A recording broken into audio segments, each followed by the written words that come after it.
انا عايز حد يقول لي يا جدعان ايه الجمدان ده.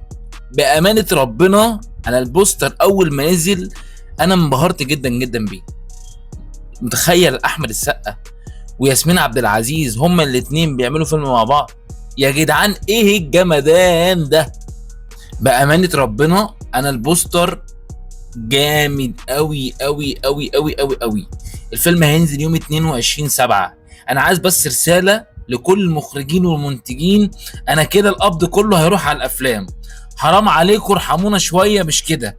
شوية شوية شوية شوية. انت منزل لي يا باشا، انت منزل لي فوق الاربع افلام اكشن كوميدي، يخرب بيت الجمدان. الفيلم يا جدعان من اخراج معتز التوني وتاليف شريف الليثي، الاتنين دول يا جدعان بيعملوا ميكس ابن لذينه بيخلي الفيلم يروح في حته تانيه خالص.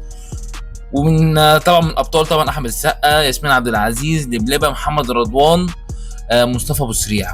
يا جدعان بجد انا متحمس جدا جدا للفيلم ده. حرام عليكم انا لسه خارج من فيلم صقر والكناريا، ولسه كمان فيلم شونو دليله، ولسه في فيلم بيج رامي.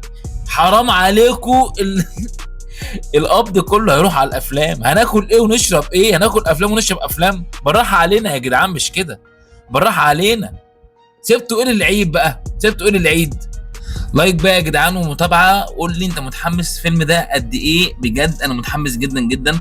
يا جدعان ميكس قوي جدا جدا، واحنا هننبهر جدا جدا جدا بيه. عايزين نوصل يا جدعان 2000 اخ واخت في اسرع وقت ممكن بقى، عشان عايزين بقى الحلم الاكبر بقى ان شاء الله بقى. بس هي واحده واحده يعني 2000 مشترك، بعدين 5000، بعدين 10000، بعدين ان شاء الله اكبر عيله على التيك توك باذن الله. هنكسر الدنيا وهنعمل حاجه جامده جدا جدا، وتبقى اكبر عيله على التيك توك باذن الله، يعني بفضل الله وباذن الله.